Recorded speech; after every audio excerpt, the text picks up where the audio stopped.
दोस्तों, स्वागत है आपका हमारी एपीएस क्लासेस में। दोस्तों, आज हम चर्चा करेंगे गुरु राम राय का आगमन। दोस्तों, वैसे तो हम कल भी इनके बारे में चर्चा कर चुके हैं, लेकिन आज कुछ टॉपिक राय का श्रीनगर में आगमन हुआ। ठीक है, जैसा कि मैंने कल की वीडियो में आपको बताया, जहां वे कालिंदी नामक स्थान पर निवासित थे और 1676 में वो देहरादून पहुँचे। ठीक है दोस्तों, 1676 में कहाँ पहुँचे? देहरादून पहुँचे। इसके बाद फतेह शाह ने उन्हें देहरादून में खुड़बड़ा, राजपुर और चामासारी 3 गांव दान में दे दिए। ठीक है, देहरादून के ये तीनों गांव हैं, एक खुड़बड़ा, एक राजपुर और एक चामासारी। ठीक है, और किसके आग्रह पर? औरंगजेब के आग्रह पर। ठीक है, किसने दिए? फतेह शाह पति ने दिए। खुड़बड़ा में डेरा डालने पर ही देहरादून का नामकरण हुआ। ठीक है, जो खुड़बड़ा है, खुड़बड़ा में डेरा डालने पर ही देहरादून का जो है नामकरण हुआ था। और फतेह शाह पति को रतन कवि ने हिंदुओं का रक्षक, ठीक है दोस्तों, सील का सागर और उदंडों को दंड देने वाला इत्यादि बताया है। तो प्रश्न बन जाता है कि रक्षक, हिंदुओं का रक्षक, या फिर सील का सागर, या फिर उदंडों को दंड देने वाला जो है रतन कवि ने किस राजा को कहा है? तो वो फतेहपति शाह को कहा है। ठीक है, फतेहपति शाह ने छत्रपति शिवाजी को अपना आदर्श मानकर उनकी नीति का अनुसरण करते हुए अपने राज्य का विस्तार किया था। ठीक है, जो फतेहपति शाह थे उन्होंने छत्रपति शिवाजी जो थे उनको अपना आइडल माना था, उनको अपना आदर्श माना था, और उनको अपना आदर्श मानकर अपना जो राज्य नीति जो है, अपनी राज्य नीति का अनुसरण किया और अपने राज्य का विस्तार किया। ठीक है, यहाँ तक तो कहानी थी फतेहपति शाह की। ठीक है दोस्तों, अब आगे बात करते हैं प्रदीप शाह की। ठीक है, प्रदीप शाह की बात करें दोस्तों, तो फतेह शाह पति की मृत्यु के बाद उनका सबसे बड़ा पुत्र जो था उपेंद्र शाह, ठीक है, ये राजगद्दी पर बैठा, जो कि 1716 में दिवाली के दिन 16 अक्टूबर 1716 को इसकी मृत्यु हो गई। ठीक है, बहुत ही कम समय में ये राजगद्दी पर बैठा और बहुत ही जल्दी ये मर भी गया। ठीक है, इसके मरने के बाद, क्योंकि फतेह शाह पति का एक और पुत्र था जिसका नाम था दिलीप शाह। ठीक है, जो दिलीप शाह था वो उपेंद्र शाह का छोटा भाई भी था। तो दिलीप शाह जो था उपेंद्र शाह की मृत्यु के बाद राजगद्दी पर बैठा, लेकिन दोस्तों 2 महीने की ही आयु में लगभग ऐसा सुनने में आता है कि लगभग 2-3 महीने में ही ये भी चल बसे, ये भी मर गए। और उसके बाद कौन बैठा? तो इन्हीं का ही एक पुत्र था प्रदीप शाह। ठीक है, जो कि उस समय बहुत ही छोटा था, 7 वर्ष की उम्र उसकी रही होगी लगभग, और इसलिए उसे जो है गद्दी पर बिठा दिया गया।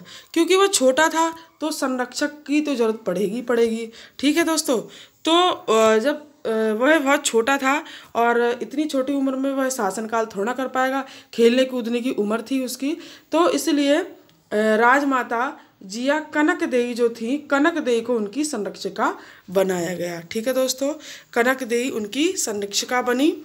और दोस्तों जब कनक देई संरक्षिका बनी तो दोस्तों अब क्या है, क्योंकि कम अनुभव और इस तरह से छोटा बच्चा, तो चारों तरफ से जो है राजगद्दी पर दूसरे राज्यों का और राज्य के ही कुछ षड्यंत्रकारियों का, सबका उस पर ध्यान जो है चला जाएगा, और हर कोई सोचेगा कि गद्दी हमें मिले। ठीक है, और हर कोई लूज खसूट करने की सोचेगा। ये तो स्वाभाविक है ही, हम जैसा कि क्रम से पढ़ते आ रहे हैं राजाओं में, और ऐसा हुआ है, बार हुआ है। ठीक है, तो ऐसे ही इनकी एक कहानी है दोस्तों, कुछ इस तरह से है इनकी कहानी कि जो इनके शासनकाल में जो है पहले से ही फतेहपति शाह वगैरह इनके सबके शासनकाल के समय से ही एक रवाई जगह थी गढ़वाल में। ठीक है दोस्तों, क्या थी? रवाई एक जगह थी, वहाँ पर एक कठैत थे जिनका नाम था सागर सिंह कठैत। ठीक है दोस्तों, क्या नाम था? सागर सिंह कठैत।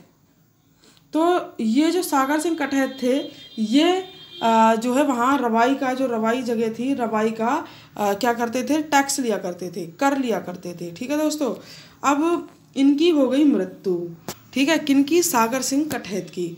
जब सागर सिंह कठैत की मृत्यु हो गई तो इनका ये काम, जो टैक्स लेने वाला है, ये काम इनके 5 पुत्र हुआ करते थे कठैतों के, ठीक है, 5 कठैत भाई, ठीक है, 5 पुत्र कठैत भाई हुआ करते थे। तो 5 कठैत जो थे ये रवाई कांड, जो रवाई जगह थी वहाँ पे, वहाँ से कर लेके आया करते थे।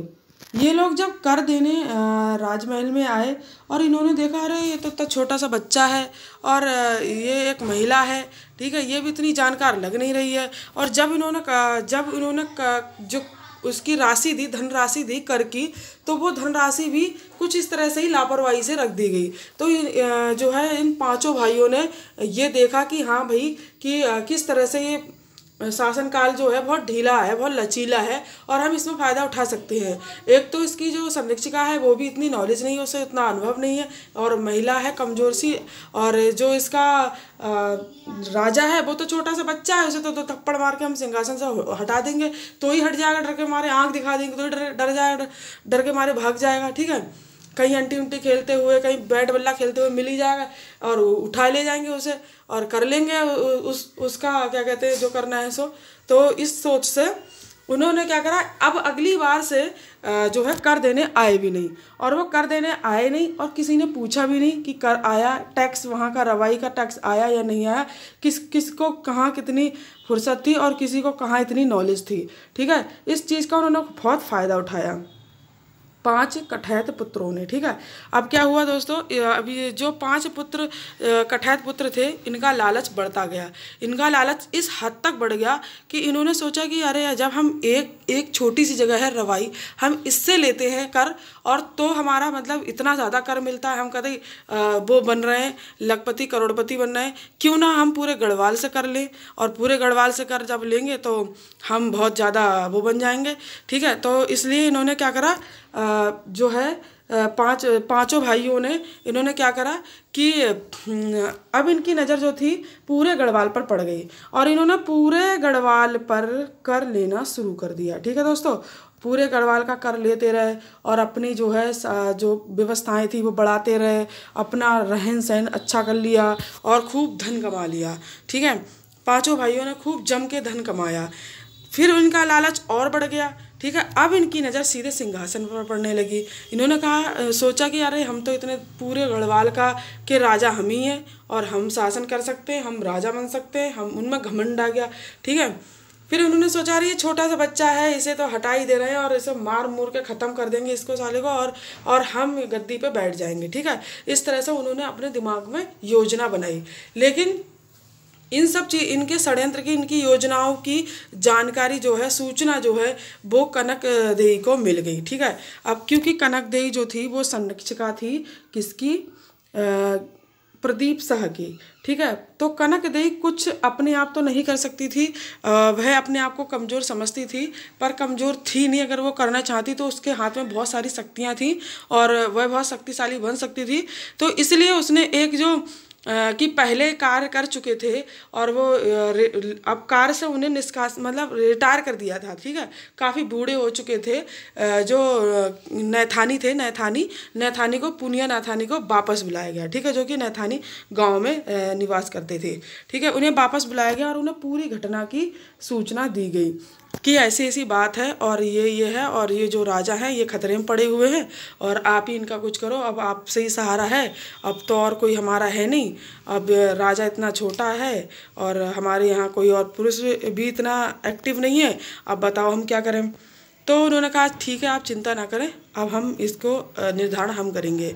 तो दोस्तों क्या करा गया कि जो है जो पुनिया नैथानी है, पुनिया नैथानी को प्रदीप शाह का संरक्षण जो है नियुक्त कर दिया गया, ठीक है। अब संरक्षण दे रहे थे नैथानी, ठीक है।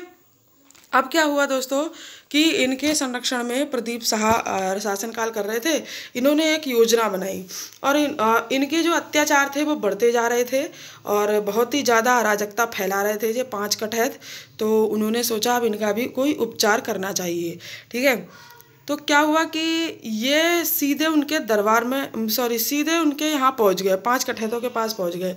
बोले कि हमने सुना है कि तुम्हारी ऐसी ऐसी योजना है और तुम लोग सोच रहे हो कि तुम प्रदीप शाह पति जो प्रदीप शाह हैं जो राजा, उन्हें मारना चाहते हो और शासन खुद करना चाहते हो। तो 5 भाई उनने सोचा ये बूढ़ा आदमी क्या कर लेगा, इसे तो हम ही ढेर कर देंगे पांचों भाई।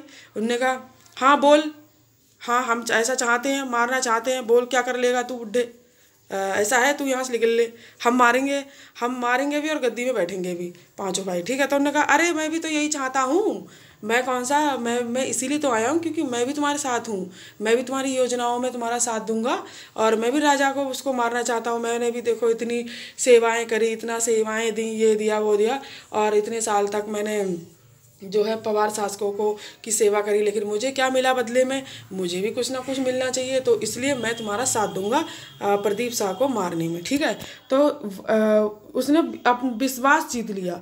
ठीक है, उन पांचों कठैतों का विश्वास जीत लिया और एक दिन जब वो सब खाना खा रहे थे, खाना खाते समय उसने अपना षड्यंत्र छेड़ दिया। उसने अपना षड्यंत्र छेड़ा ये कि जब चारों भाई जो थे अलग थे और एक सबसे छोटा अलग था, तब उसने क्या करा कि छोटा भाई कहीं गया हुआ था और जो 4 भाई थे वो बैठ के खाना खा रहे थे, उनके साथ में पुनिया नैथानी भी खाना खा रहा था। तो उसने बात छेड़ दी कि मैंने जो है ऐसी ऐसी बात सुनी है कि वो छोटा वाला भैया है जो तुम्हारा, वो कह रहा है कि जब हम अपनी षड्यंत्र रचेंगे और हम जब विद्रोह करेंगे उसके बाद हम जीत जाएंगे तो राजा मैं बनूंगा, तो इन सब भाइयों को नहीं बनने दूंगा, राजा तो मैं बनूंगा, इनको सबको मंत्री छोटे मोटे पद दे दूंगा। तो बात 4 भाई बड़े बड़े थे, बड़े बड़े भाई डर बहुत ज़्यादा मतलब क्रोधित हो गए। वो सबसे छोटा वो कैसे राजा बन जाएगा, मैं सबसे बड़ा हूँ मैं राजा बनूंगा, उससे छोटा वाला बोला मैं बनूंगा, उससे छोटा वाला बोला मैं बनूंगा, अब राजा मैं बनूंगा मैं बनूंगा मैं बनूंगा मैं। चारों पांचों भाइयों में आपस में लड़ाई हो गई, झगड़े हो गए। ठीक है, सब अपने घर में झगड़े करने लगे, एक विद्रोह हो गया, विद्रोह छिड़ गया। तो पुनिया नैथानी ने कहा अरे भाई घर के अंदर क्यों लड़ाई कर रहे हो, युद्ध कर रहे हो, बाहर कर लो, माता जी घर में है, बाहर कर लो युद्ध। और बाहर ले जाके और उसने अपनी सेना पहले से तैयार कर रखी थी और उसने 5 के 5 कठैतों को जो है हत्या करवा दी वहाँ बाहर ले जाके। जब वो आपस में लड़ रहे थे, आपस में किसी खेत में वो लड़ रहे थे, तो खेत में लड़ते ही समय उसके जो सैनिक थे उन्होंने तीर मारे और तीरों से पांचों बार बार तीर मारता रहा और तीरों से 5 के 5 मर के वहाँ ढेर हो गए। किसी को पता ही नहीं चला तीर आ रहे हैं तो आ कहाँ से रहे हैं और जब मर रहे हैं तो मर कैसे रहे हैं, और 5 भाइयों को भी समझ में नहीं आया कि हम तो आपस में लड़ रहे हैं, ये तीर आ तो आ कहाँ से रहे हैं और तीर लग रहे हैं तो लग कहाँ से रहे हैं और कैसे हम मर मर कर ढेर होकर गिर रहे हैं। ठीक है, इस तरीके से 5 के 5 मर गए वहाँ और हो गए ढेर। जैसा कि कल मैंने कुछ इनके स्मारक वगैरह हैं और कहाँ पर किस जगह पर इनकी मृत्यु हुई है, मैंने कल जैसे कि आपके टॉपिकों में मैंने चर्चा करी है। ठीक है दोस्तों, तो ज़्यादा चर्चा करना ठीक नहीं रहेगा, आगे हम टॉपिकों को छेड़ते हैं। एक तो दोस्तों ये रहा, दूसरा कुछ समय के बाद दोस्तों, क्योंकि छोटे थोड़ा ना रहेंगे, प्रदीप शाह धीरे धीरे बड़े तो हो ही जाएंगे। ठीक है, अब क्या हुआ दोस्तों, प्रदीप शाह धीरे धीरे हो गए बड़े। ठीक है, जब प्रदीप शाह धीरे धीरे बड़े हो गए तो अब वो अपना शासन काल की जो अपने शासन व्यवस्थाएं थीं, अपने राज्य का जो शासन काल था, ठीक है, वो सारी चीज़ों को वो देखने लगे, उसमें भी वो अपना वर्चस्व जो थे वो करने लगे। ठीक है, और फिर दोस्तों इसके समय 1743 से 1744 कुमाऊं में रोहिलों का आक्रमण हुआ। दोस्तों इस पर भी हम चर्चा कर लेते हैं। 1743 से 44 के बीच में जो है रोहिलों का आक्रमण हुआ था। दोस्तों उस समय जो शासनकाल चल रहा था वो चंदों में कल्याण चंद का चल रहा था। ठीक है दोस्तों, कल्याण चंद्र जो था उस वक्त राजा था। कल्याण चंद्र को भी उसमें ऐसी कुछ षड्यंत्रकारी फरत्याल दल था और बिष्टों का दल था, कुछ इस तरह से वहाँ पर बहुत गुट्टबाजी चल रही थी और आपस में ही आपस में ही भाई पुत्र का पिता से विद्रोह, इस तरह से चंदों का भी बहुत बुरा हाल था। ठीक है, सारे राजाओं को मरवा दिया गया, सारे जो राजा बनने योग्य थे, ठीक है, उनको लगभग सबको निपटा दिया गया, मरवा दिया गया। ठीक है, तो इस तरह से वहाँ पर भी बहुत ज़्यादा अराजकता फैली हुई थी।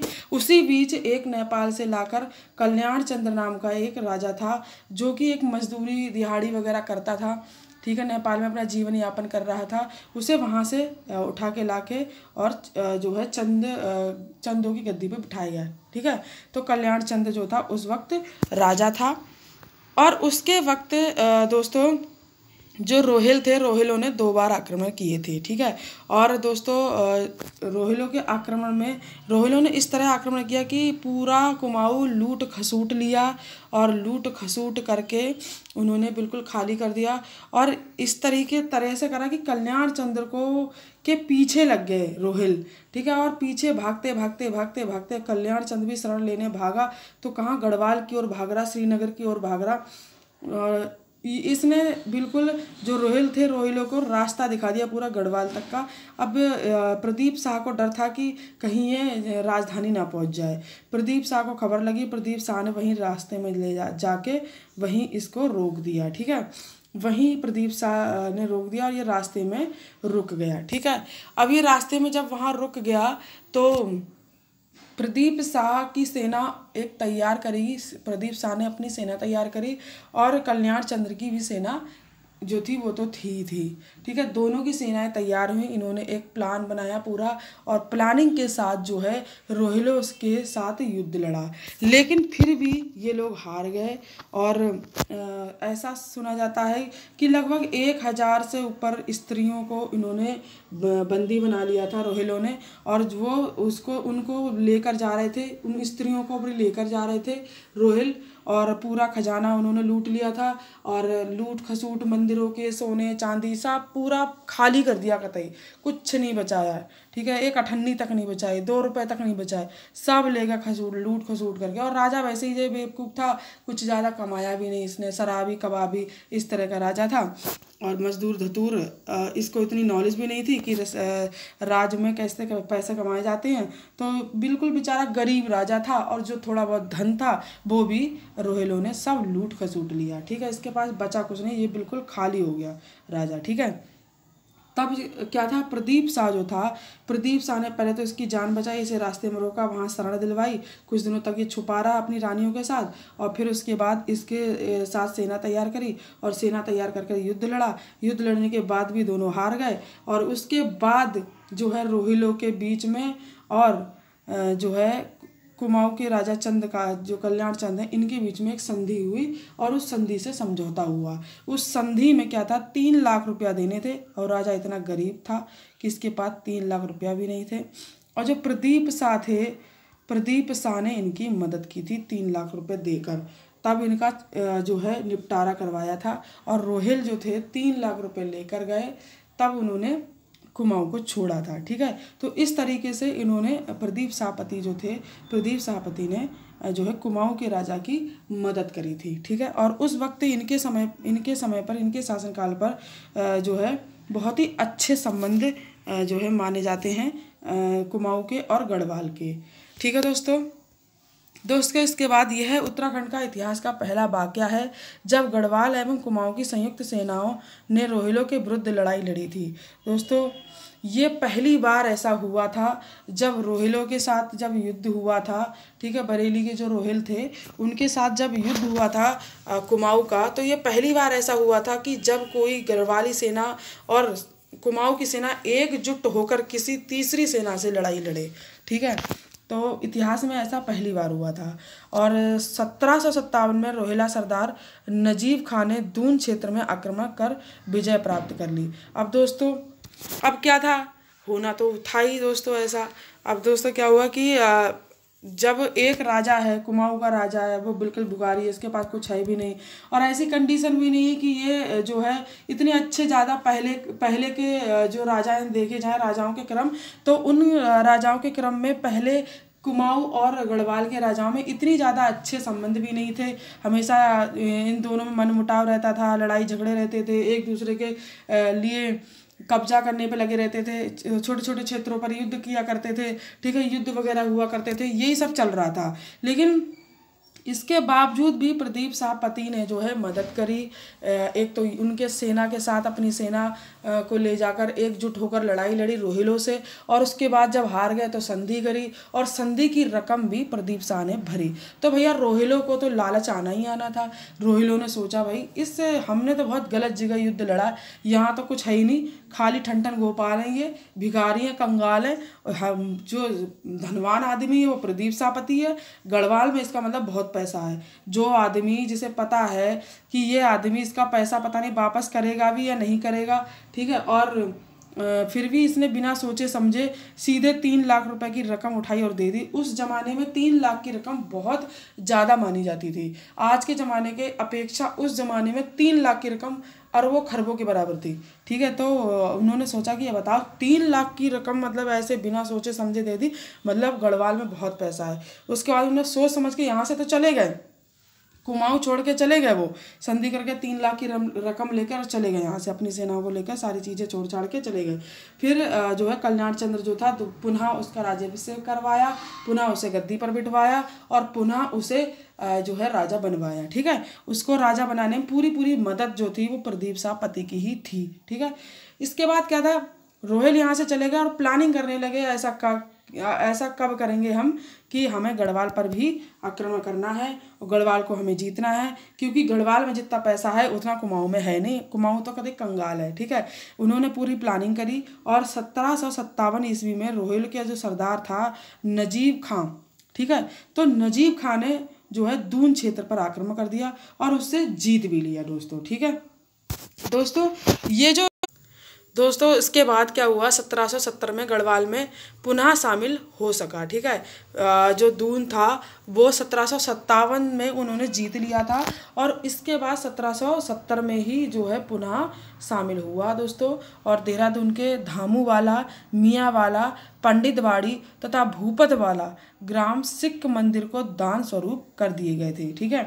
क्या क्या, धामूवाला, मियांवाला, पंडितवाड़ी और धूपत वाला जो गांव थे वो सिख मंदिर को दान के रूप में दे दिए गए। दोस्तों जो ये रोहिलियों का आक्रमण है, रोहिलियों के आक्रमण का जो मेन उद्देश्य था वो राज्य विस्तार करना तो बिल्कुल भी नहीं था दोस्तों। पहला जो आक्रमण करा था उन्होंने बिल्कुल भी नहीं था, इनका उद्देश्य कुछ और बात पर था दोस्तों। जब कल्याण चंद्र राजा बना, ठीक है, तो कल्याण चंद्र ने क्या करा कि लोगों की आंखें फुड़वा दी, ठीक है, इसने लोगों को मरवा दिया।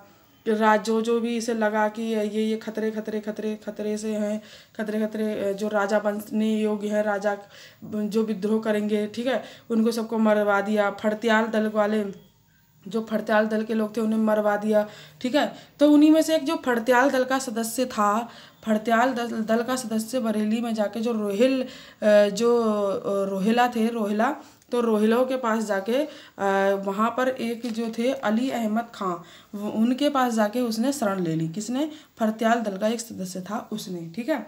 लेकिन कल्याण चंद्र के जो सैनिक थे वहाँ भी जाकर पहुँच गए और उसको भी वहाँ से निकाल कर और उसे मार दिया। और इस बात से जो थे अली अहमद खां जो थे वो हो गए नाराज और उन्होंने जो है उन्होंने कहा, एक तो तुम हमारे राज्य में बिना पूछे घुस गए, हमारे राज्य में घुस के हमने जो जिस मेहमान को हमने शरण दी, तुमने हमसे बिना इजाज़त के तुमने हमें घुस के एकदम चोरों की तरह उसे मार दिया। तो इस बात से वो चिढ़ गया और उन्होंने जो है कुमाऊं पर आक्रमण कर दिया, ठीक है। तो आक्रमण करने का कारण सिर्फ यही था, क्रोध, और कुछ नहीं था। लेकिन बाद में जब वो यहाँ आए फिर उन्होंने खूब लूट खसूट करी और फिर दोबारा फिर युद्ध हुआ, ठीक है। इस तरह से फिर वो उन्होंने यहाँ पर कब्जा ही कर लिया और जाने का नाम नहीं ले रहे थे। फिर यहाँ की स्त्रियों पर भी कब्जा कर लिया। तो इस तरह से बहुत ज़्यादा ही अराजकता फैल गई थी। तो प्रदीप शाहपति ने इन्हें कल्याण चंद्र की मदद। दोस्तों इसके समय की एक घटना और भी बहुत महत्वपूर्ण है दोस्तों। देवी चंद का नाम तो जैसे कि हमने चंद राजाओं में सुना ही होगा, जिसे कि कुमाऊं का तुगलक भी कहा जाता है, क्योंकि वह थोड़ा बेवकूफ़ टाइप का राजा ऐसा माना जाता था, ठीक है। तो कुमाऊं का जो मोहम्मद तुगलक था, देवी चंद, उसके बारे में पढ़ते हैं दोस्तों।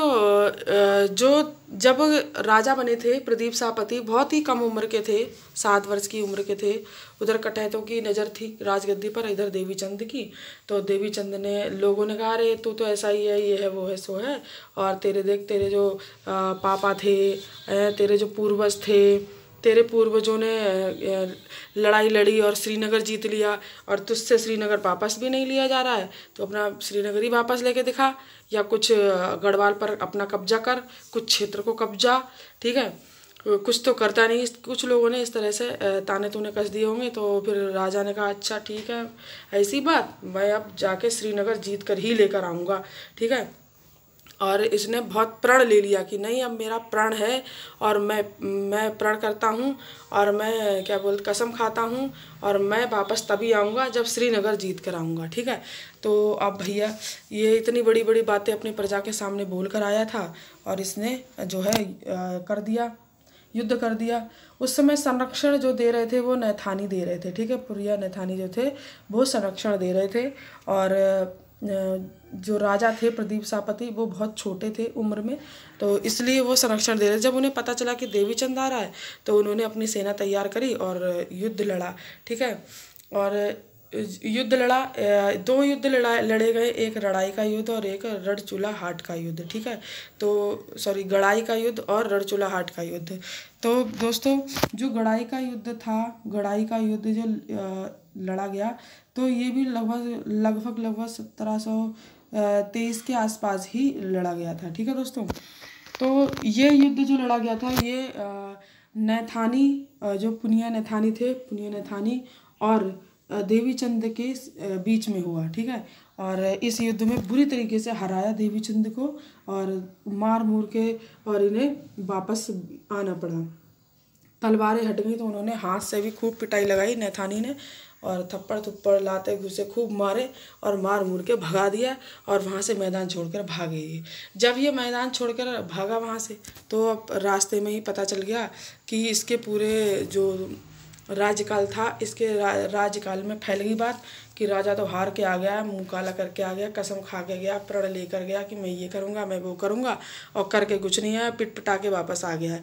ठीक है, तो अब जाते जाते जाते जाते एक जगह पर रुक गया जहाँ पे हवाला बाग की एक जगह है। ठीक है, कोई जगह है हवाला बाग रास्ते में, वहाँ पे ये रुक गया हवाला बाग में।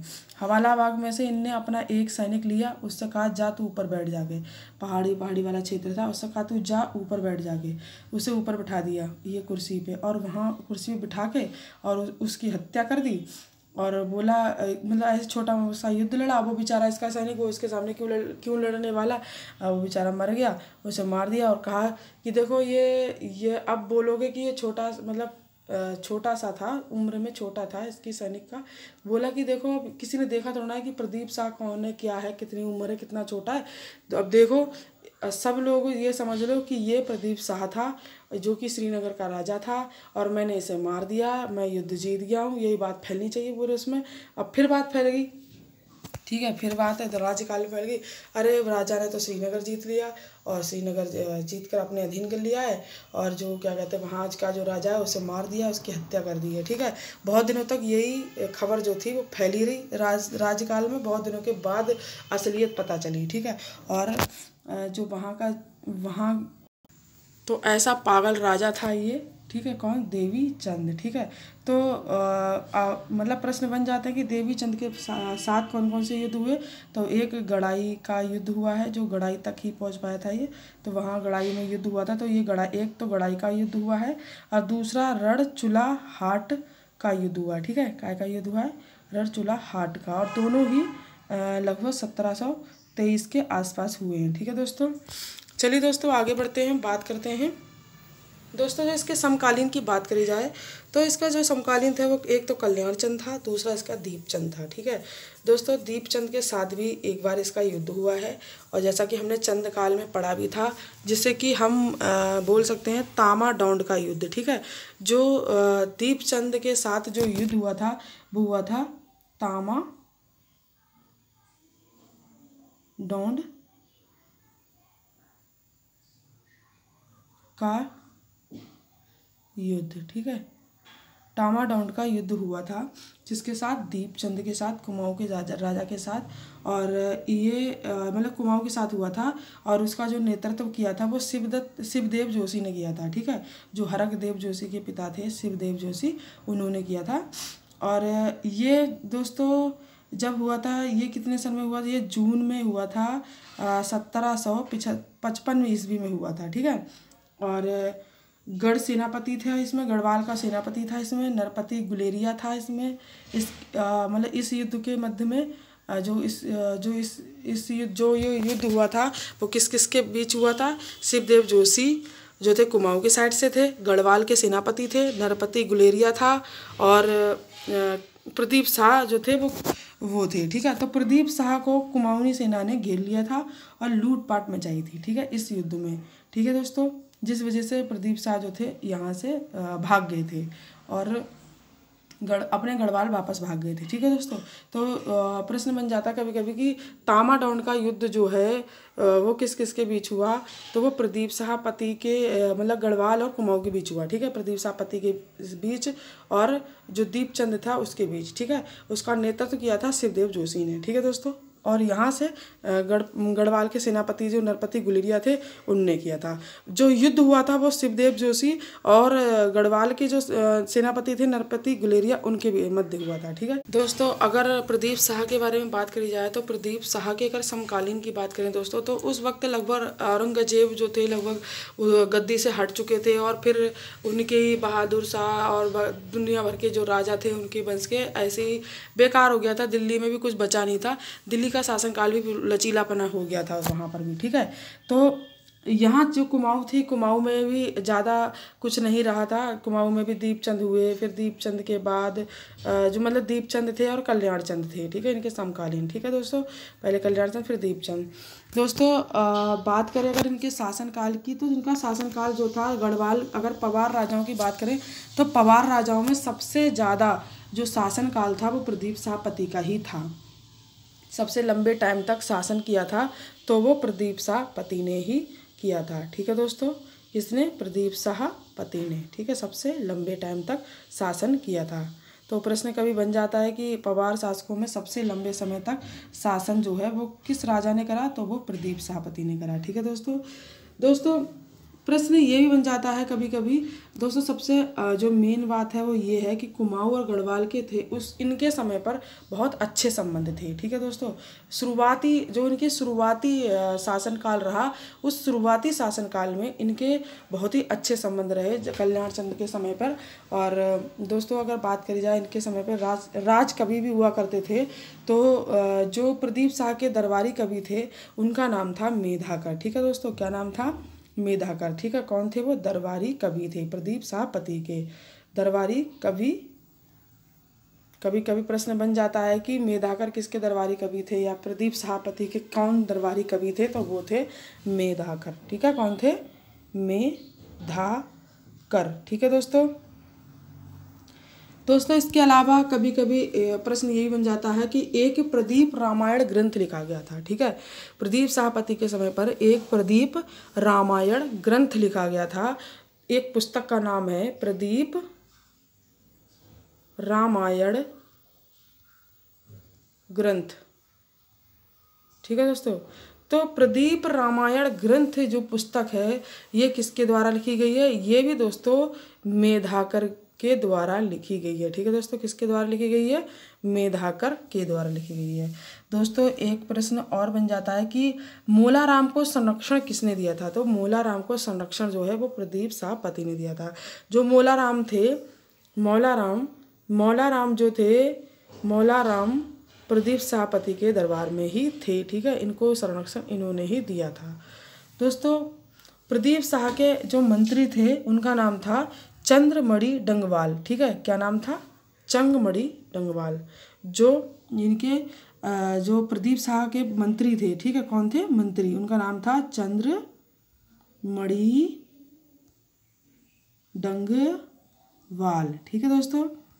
मतलब चंद्रमणि डंगवाल इनका नाम था। चंद्रमणि डंगवाल जो थे उन्होंने श्रीनगर में मंगलेश्वर मंदिर का निर्माण किया था, ठीक है। इन्होंने क्या करा था? इन्होंने मंगलेश्वर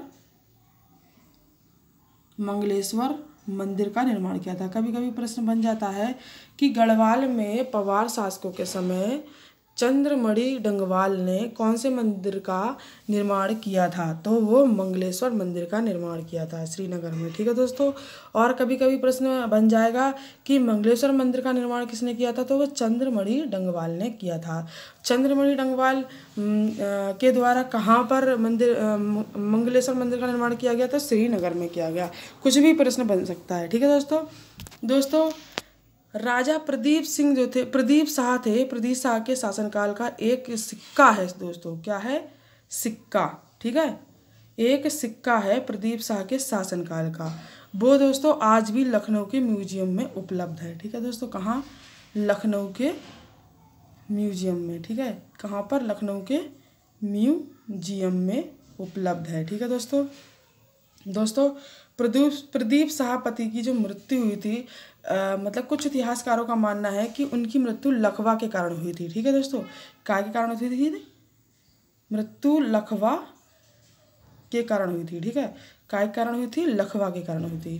दोस्तों जो हरिकृष्ण रतूड़ी हैं, हरिकृष्ण रतूड़ी के अनुसार इसने दून में राजधानी नवादा से धामूवाला स्थानांतरित की थी। ठीक है दोस्तों, ऐसा इनके बारे में माना जाता है।